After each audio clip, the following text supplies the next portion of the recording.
Dans un monde où les discours changent plus vite que les lois, où la vérité se camoufle dans les stratégies, les silences et les promesses, il faut plus qu'un simple regard, il faut un œil.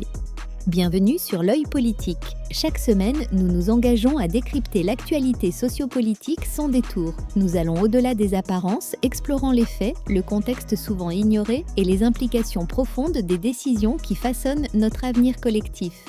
Notre objectif est de vous offrir une analyse incisive fondée sur la rigueur et la clarté. Ici, la politique n'a plus de masque.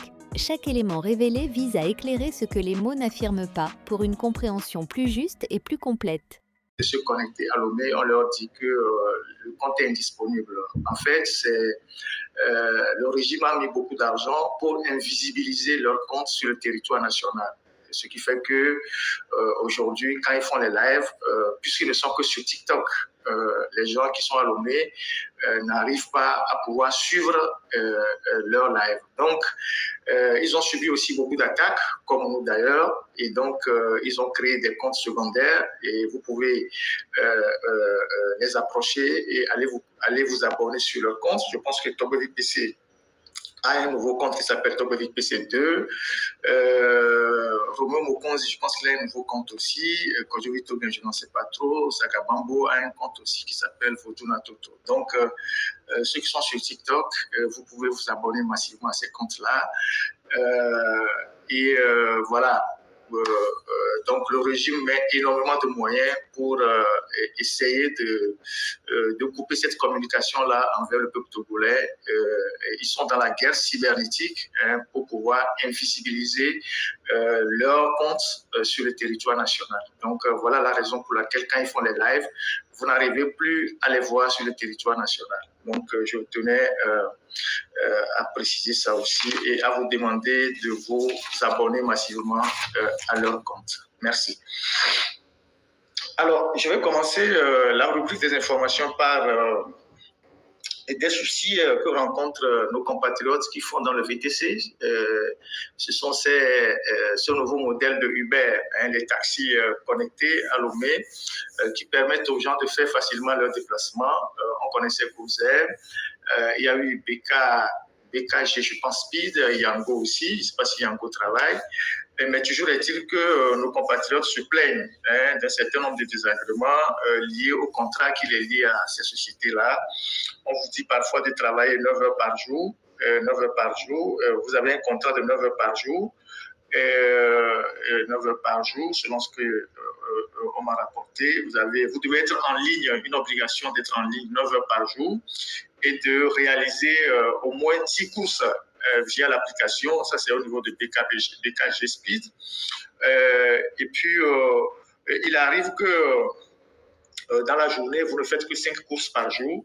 Dans le contrat, il est aussi dit que la société prend en charge l'entretien des moteurs des véhicules, mais au moment de l'entretien, on oblige les gens à acheter à 25 000 francs l'huile Shell pour pouvoir vidanger leur véhicule.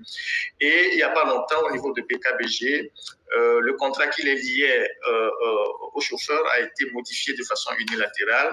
Au lieu de verser 5 000 francs par jour, on les oblige maintenant à verser 10 000 francs par jour avec application immédiate. Et donc, ces chauffeurs-là sont dans une situation un peu désespérée aujourd'hui à Lomé. Et il semble que c'est la même chose pratiquement pour les autres sociétés qui sont dans le transport des VTC. Et donc, voilà, il y a lieu que les autorités du ministère du Transport, s'ils sont encore actifs, puissent vraiment convoquer les acteurs et essayer de régler ces contrats-là afin que les Togolais qui travaillent pour ces sociétés-là puissent aussi vivre de leurs activités parce que justement, la vie à Lomé est très dure. Les gens ont des difficultés à joindre les deux bouts. Donc, je tenais à porter ma voix sur ces revendications de ces compatriotes qui m'ont envoyé leurs préoccupations. Deuxième sujet, ça concerne les manifestations de Berlin et de Minneapolis. Je l'avais dit la semaine dernière, on a eu encore des organisateurs, un nouveau flyers Je pense, le 4 octobre, donc le week-end prochain, se tient à Berlin, à la porte de Brandenburg, pour aller jusqu'au Bundestag, donc au Parlement allemand, une grande manifestation de la diaspora après celle de Paris. Elle est organisée par la TTA en collaboration avec plusieurs organisations, le M66, le MO5, la diaspora togolaise en Belgique, le CTS, c'est la diaspora togolaise en Suisse, le MNL, Codi Togo, Pyramide, la diaspora togolaise au Luxembourg, et plus quelques activistes qui animent des panels sur la toile, selon les documents qui m'ont été envoyés. Le doyen Ali Akondo, il y a Ghislain, Kodjo, Wescal, Africa, Léandre et Sylvain Amos. Donc, il y a cette manifestation-là qui se tient le 4. Donc, ils invitent tous les Togolais qui sont aux alentours, qui sont en Europe, à se joindre à cette grande manifestation. C'est le processus de la mobilisation de la diaspora, et elle permettra aussi de donner du courage à ceux qui sont au pays aujourd'hui. Quand la diaspora est mobilisée, ceux qui sont aussi au pays se sentent concernés et se mobilisent à leur tour. Donc, il faut que les Togolais se déplacent massivement à cette manifestation de Berlin qui commence devant la porte de Brandenburg pour le Parlement allemand, le Bundestag. Donc, voilà, j'ai cité pratiquement les organisateurs de cette manifestation.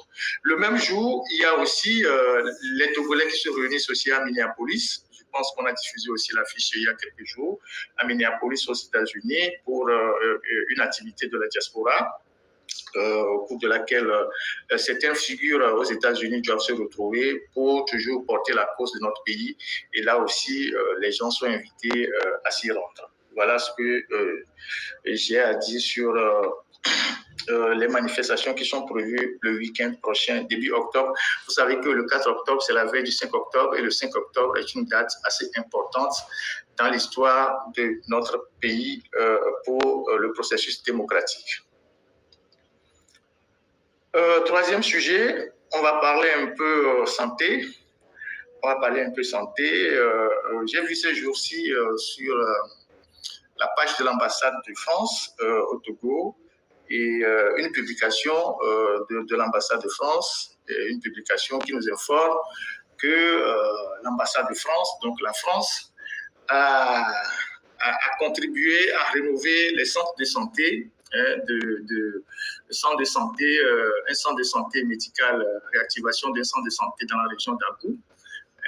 La région d'Agou, c'est plutôt la préfecture, et la rénovation de l'hôpital, le pôle mère-enfant de l'hôpital de l'Ordre de Malte, de l'Ordre de Malte comment l'appelle-t-on, à El-Avagnon. Et donc, ce qui me dérange dans cette histoire, c'est que voilà, chaque jour, on passe le temps à dire, ah oui, les Français, les communicants du régime, les Français sont ci, les Français sont ça. Et c'est eux qui continuent d'intervenir pour moderniser nos infrastructures dans presque tous les domaines. Actuellement, la semaine passée, ils ont même dépêché la direction de la comptabilité des impôts en France pour assister l'OTR. On a vu les publications sur la page de l'OTR. On ne peut pas être indépendant pendant 65 ans et que ce soit les Français qui viennent évaluer l'OTR dans ses prestations. Et tout ça, c'est vraiment curieux. Et donc, dans ces deux préfectures-là, la préfecture de El-Avagnon, Est-Mono plutôt, donc avec chef-lieu El-Avagnon, il y a un hôpital qui est dans cette préfecture depuis 40 ans, je pense bien, qui est construit par l'Ordre de Malte. Tu connais bien cet hôpital. Et c'est dommage que c'est le gouvernement ou l'ambassade de France qui vient rénover cet hôpital qui est juste à côté du château de Gnassingbé. Il y a un grand château là-bas. Fort a dépensé des milliards pour rénover ce château-là.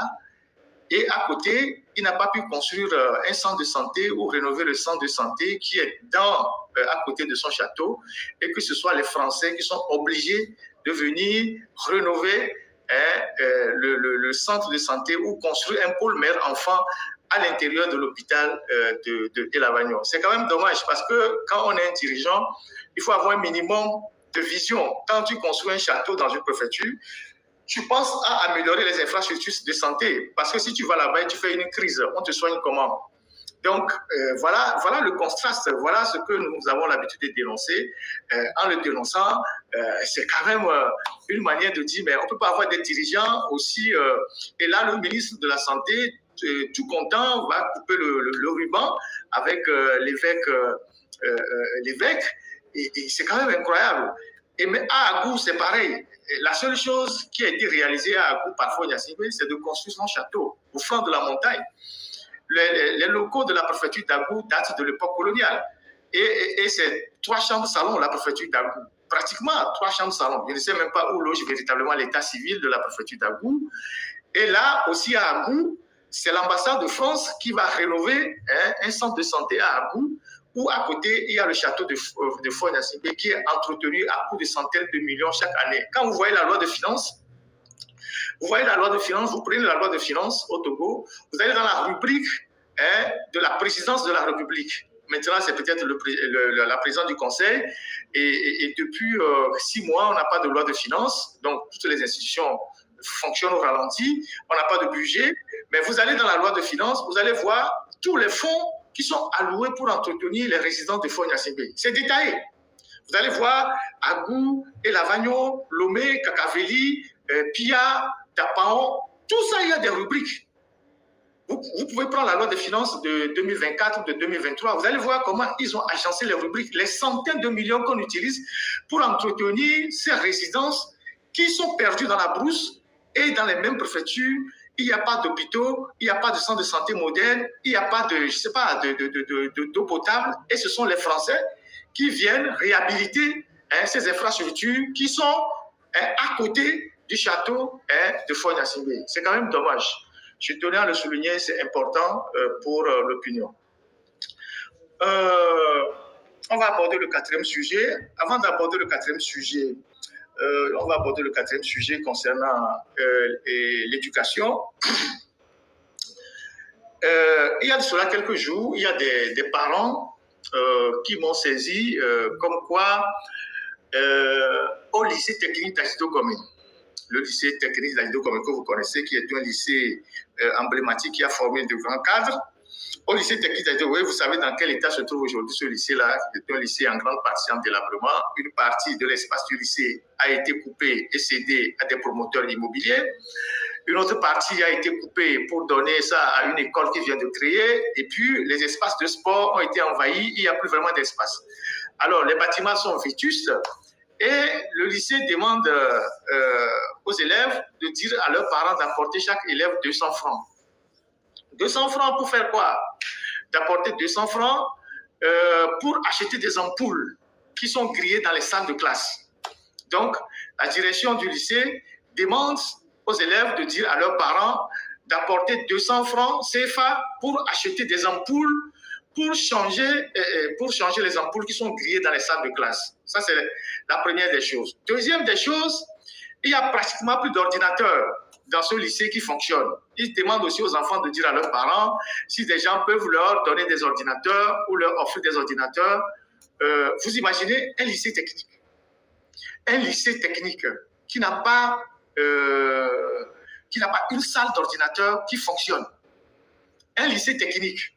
On demande aux élèves d'aller dire à leurs parents s'ils peuvent apporter des ordinateurs. Je vais vous donner un instant. Restez en ligne.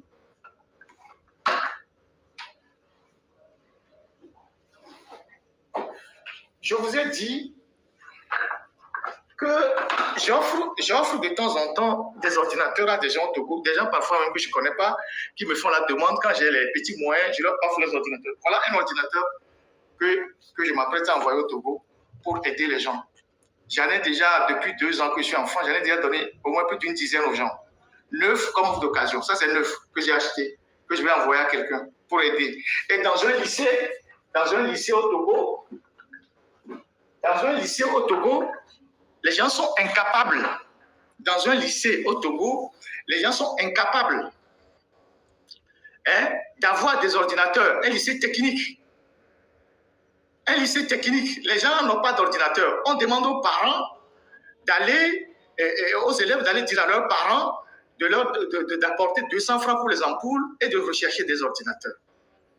Et pourtant, il y a des gens dans la diaspora qui travaillent dans des grandes sociétés informatiques.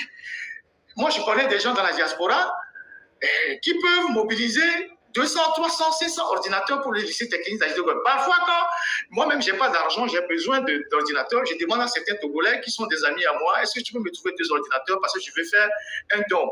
Et ils m'en donnent. Donc, il y a des gens dans la diaspora aujourd'hui qui peuvent fournir 1000 ordinateurs à plusieurs établissements au Togo. Il suffit que le régime soit un régime accessible. C'est tout ce que les gens demandent. Et tous ces élèves-là qui n'ont pas d'ordinateur, ils auront un outil de travail. Quand les barons envoient leurs enfants, comment on appelle-t-on, au cours Lumière, école Alpha, tout ça, ils leur achètent des ordinateurs. Dans le programme français, dès que vous êtes au lycée, chaque élève a un ordinateur. Dès le lycée, chaque élève a un ordinateur. Donc, leurs enfants qui sont dans les grandes écoles, les écoles de programme français, ils ont leurs ordinateurs. Comment se fait-il que on parle de la qualité de l'enseignement, on parle d'un enseignement, je ne sais pas de quoi, et on n'est pas capable de donner un stock d'ordinateurs et d'avoir des salles informatiques pour les lycées techniques? Ce n'est pas possible. Et comme je le dis, je connais des Togolais. Je connais des Togolais dans la diaspora, aux États-Unis, en Europe, un peu partout, qui peuvent, au Canada, qui peuvent fournir des ordinateurs. Il y a des gens qui sont même capables de donner 100, 200, 300, 1000 ordinateurs par conteneur pour les élèves. Mais comme tout est politique au Togo, mais les gens sont là, les gens croisent les bras et regardent. Après, tous les barons qui ont volé les milliards, qui stockent à la maison, combien on vend un ordinateur? Combien on vend un ordinateur? Et si c'est juste pour travailler, pour que l'élève travaille, je ne sais pas, 200, 300 euros, 300 $, vous avez un ordinateur. Et c'est ça qu'un État organisé ne peut pas acheter. Dans un lycée technique. Donc, moi, je ne comprends pas vraiment ce qui se passe dans notre pays. Et quand on le dit, les gens pensent que, bon, parce qu'on est contre un système, voilà même l'entrée du lycée, comment le lycée est sale. Vous voyez comment l'entrée même du lycée qui est totalement délabrée, totalement sale. Regardez les portails. Ça, c'est un lycée, ça. On ne s'est même pas foutu de passer une couche de peinture à la rentrée, de refaire la rue qui rentre. Regardez comment les tôles sont rouillées à l'intérieur. Ça, c'est le lycée technique. Et ce lycée technique a formé beaucoup de gens qui sont aujourd'hui des grands cadres à l'extérieur du Togo. Moi, je connais plusieurs compatriotes qui ont fait le lycée technique d'Adito Gomé, qui sont dans des grandes boîtes informatiques à l'extérieur, qui sont dans de grandes sociétés à l'international, qui peuvent aider à rénover ce lycée, à donner des ordinateurs, à donner des outils pour les laboratoires. Mais à cause de la politique liberticide, humanicide, totalitaire et tout ce que vous pouvez imaginer, mais personne ne s'occupe du pays parce que Faure a bloqué tous les circuits du pays. Il est incapable de faire quoi que ce soit. Il ne veut pas non plus permettre aux gens d'apporter quelque chose. Il a bloqué tout. Donc, tout ce qu'on peut faire pour les enfants, les gens ne peuvent rien faire. Parce que tout est politique dans le pays. Donc, ça, c'est ce que j'ai à partager par rapport au lycée d'Aïdo Gomé. Et le cours primaire qui est à Wanyomé là-bas, le cours primaire de Wanyomé, vous savez que c'est un cours primaire qui est dans le bas-fond. Ils ont fait une clôture depuis 3 ans avant que moi je ne parte. C'est une bonne chose parce que je pense que le ministre Kokoroko avait décidé de faire les titres fonciers de tous les établissements et de clôturer certains établissements pour éviter que les espaces scolaires ne soient envahis par les prédateurs fonciers. C'est pas mal. Mais le cours primaire de Wanyomé est dans un bas-fond. Et chaque fois, on demande aux élèves d'apporter des bassines pour aller ramasser du sable et des graviers pour venir boucher le bas-fond, parce que quand il pleut, l'eau remonte jusque dans la cour de l'école et ça empêche les élèves de circuler. Est-ce que c'est aux élèves d'aller chercher du gravier du gravier, je ne sais pas, gravier ou tout ce que vous voulez pour boucher les trous dans l'établissement? Est-ce que ce que vous voyez, nous avons ce que là sur Kagban, ça va, on a les cons, les bakous et noirs, et nous qui sont tout dans chantier avec peon, à ça va nous boucher tout les scouts pas mais quand est-ce que les enfants vont étudier? Ça aussi, c'est pas possible. Bon, alors, le dimanche dernier, je vous ai parlé d'un coup primaire à Tablibo, dans le canton dans le Yoto, et le coup primaire, je sais pas, Maousi Kome, dans le Yoto, et on vous a projeté ici les images de ce cours primaire-là, où les élèves étaient dans une situation assez déplorable, dans des salles de classe qui ressemblent à des hangars improvisés, et donc dans une situation de précarité. C'était le dimanche où on a projeté ces images-là que vous avez vues, qui ont plus ou moins indigné les gens. Et nous avons rappelé que la préfecture de Yoto abrite quand même 3 cimenteries, 3 sociétés de ciment. Et il est quand même anormal que dans cette préfecture-là, on se retrouve avec des salles de classe qui sont en paille et qui exposent les élèves aux intempéries. Donc, vous avez vu ces images qu'on a projetées et tout ce qu'on a eu à dire par rapport à ces salles de classe à ciel ouvert, perdues quelque part dans la brousse, dans le Yoto.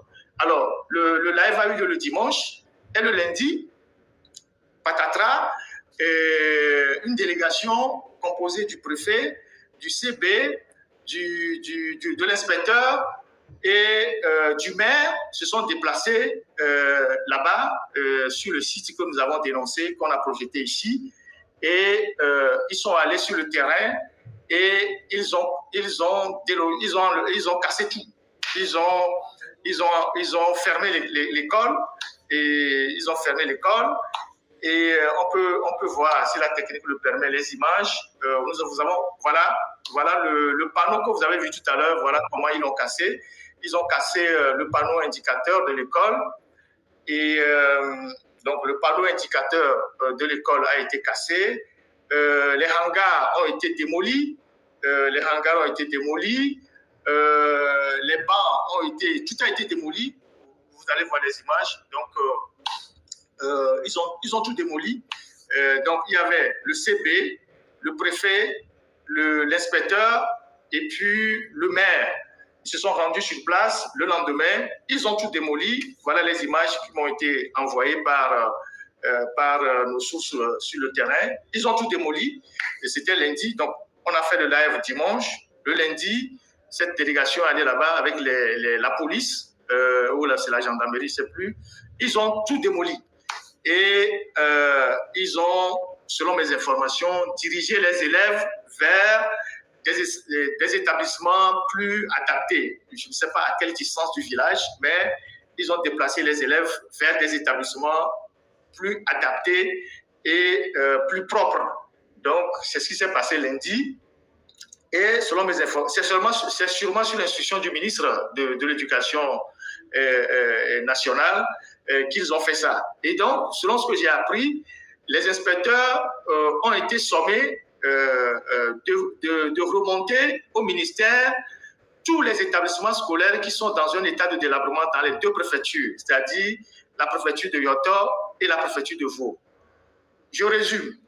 Selon mes informations, il a été demandé aux inspecteurs dans ces localités, Yoto et le Vaud, de remonter au ministère tous les établissements qui sont dans une situation de délabrement total dans ces 2 préfectures, que nous avons eu l'habitude de dénoncer. La préfecture de Vaud, où il y a les phosphates, et la préfecture de Yoto, où il y a 3 usines de ciment. Et donc, moi, je ne peux que me féliciter, puisque le live n'a pas servi le live a servi à quelque chose. Et ce que moi je vais dire aux Togolais, puisqu'il y a une réaction immédiate du ministère et que le ministère demande aujourd'hui qu'on lui remonte la situation sur les établissements délabrés de ces 2 préfectures, on ne va pas seulement s'arrêter à ces 2 préfectures. Tous les Togolais qui peuvent m'envoyer les vidéos des établissements délabrés dans les villages, de Lomé jusqu'à Djakassé, à Saint-Cassé, envoyez-les-moi. Comme ça, on va les publier et mettre le ministère de l'Éducation au travail. Tous les Togolais qui peuvent m'envoyer des images de tous les établissements délabrés sur l'ensemble du territoire, vous me les envoyez. Moi, je vais les publier régulièrement pour amener le ministère à travailler. Parce que là, quand on a publié les photos, ils ont été touchés, ils sont allés casser l'école et ils veulent recenser toutes les écoles qui sont dans cet état de délabrement dans le Vaud et le Yoto. C'est une bonne chose. Mais le Togo ne s'arrête pas qu'à ces deux préfectures. Il faut remonter toutes les images. Et on va leur mettre la pression. On va faire en sorte que le ministre Kokoroko devienne un chef chantier. Il va construire les établissements scolaires qui sont délabrés pour que nos petits frères, nos enfants puissent aller à l'école dans de bonnes conditions. Il est inadmissible que 65 ans après les indépendances, nous ayons encore au Togo des écoles qui sont sous des paillotes, qui sont dans des clairs, qui sont sans tableau, qui sont dans la brousse. 65 ans après les indépendances, alors que nous avons tout.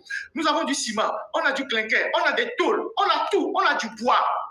On ne peut pas accepter que là où nos enfants vont à l'école, les enfants de nos enfants, nos parents, que l'école soit, et je ne sais pas, dans une situation de délabrement total. Ce n'est pas acceptable.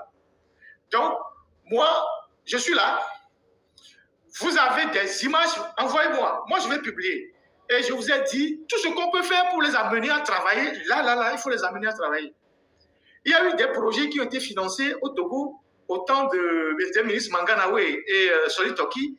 Les gens, comme les gens ne savaient pas comment, par quel mécanisme détourner l'argent, parce que la réglementation pour le décaissement des fonds était tellement rigide, ils ont laissé, les fonds sont repartis à l'extérieur. Au temps de Manganawe, qui est décédé, de Soli Toki, c'était les projets péris. C'est-à-dire, à l'heure du bilan, ils ont refusé de construire les écoles, les bailleurs ont rapatrié l'argent parce qu'ils n'avaient pas trouvé leur part dedans. Donc, on ne peut pas laisser demain un seul endroit au Togo où les enfants vont aller à l'école sous les paillotes. Comme le ministre a donné des instructions aux inspecteurs dans le Yoto après la diffusion de nos images, je salue cette démarche-là. Donc, on va les contraindre à aller dans toutes les préfectures pour construire les écoles qui sont à l'abandon. Et ça ne peut être qu'un travail collectif. C'est-à-dire, les gens qui sont sur le territoire, vous nous envoyez des images, nous on publie, on va leur mettre la pression pour qu'ils construisent les écoles. Voilà ce que j'ai voulu partager avec vous. Il y a un lycée qui est sur la route de Zoroa en allant vers Afanya. J'ai demandé à la technique de passer ce lycée-là. Je commence par là, j'interpelle encore. Voilà le lycée de Hamboumé, c'est ça. C'est ça, non? C'est le village, oui, c'est ça. Vous allez voir le lycée. Nous sommes dans la zone de Afanya et en allant vers Afanya. Voilà le lycée. Il y a des arbres sur la cour, c'est bien. Il y a beaucoup d'arbres. Ils ont fait vraiment un couvert végétal, c'est bon. Mais après, vous allez voir les bâtiments. Nous sommes dans un lycée. Un lycée à peine 60 km de Lomé. Nous sommes dans la zone d'Afanya, Bamono. Vous allez voir l'état du lycée. Comment est-ce qu'on peut accepter que nos petits frères, nos enfants fréquentent dans des conditions comme ça? Quand il pleut, les intempéries, c'est pas possible. Aucun enfant de parents ne fréquente dans ces conditions-là. Regardez les salles de classe. Voilà les enfants, ils sont allés couper la paille. Ils ne savent pas quoi les trucs. Mais c'est... Enfin...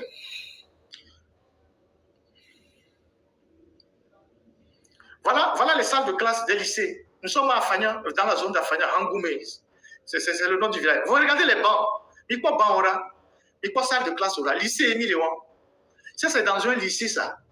Regardez le tableau. Le tableau est collé à un truc, je sais même appeler ça, à un mur en argile. Vous voyez ça? Comment est-ce qu'on peut accepter des choses comme ça? Voilà, il y a une députée qui est passée pour faire des dons pour les bancs. Voilà les tableaux. Lycée Paméon.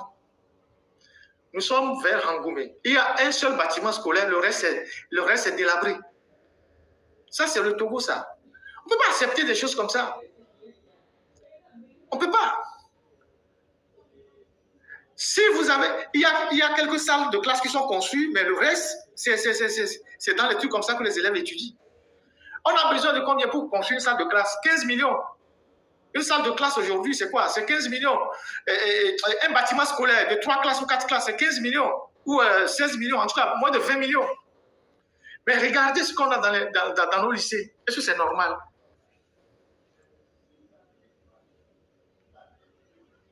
Donc, voilà ce que j'ai voulu partager avec vous. Donc, je résume cette histoire-là. Si vous avez des images, vous avez des vidéos, partout là, vous m'envoyez. Et nous allons publier ça pour les contraindre à travailler. Pendant qu'on se bat pour le changement. Parce que quand ils vont travailler, ce sont des acquis pour le pays. Le jour où le changement viendra, c'est des acquis. De toute façon, le changement viendra. Mais pendant qu'ils sont là, il faut qu'ils travaillent. C'est tout. Donc, voilà ce que j'ai voulu partager avec vous par rapport à ces salles de classe. Ouais, bâtiment de 3 classes, c'est 15 millions. D'accord, merci pour la précision. Oui, je sais que c'est moins de 20 millions. C'est ça. Un bâtiment de 3 classes bien construit, c'est au moins 15 millions. Vous avez le lycée de 2 février à Balpedo, qui est toujours là. Ça fait 2 ans que c'est fermé. Ils n'ont pas démarré le chantier. J'espère que quand ils vont démarrer le chantier, ils vont construire de vrais lycées. Il ne faut pas construire des soldats line. Et j'ai envoyé une vidéo à la technique, je ne sais pas s'ils ont pu la sauvegarder. Vous allez voir les lycées modernes qu'on a construits en Côte d'Ivoire.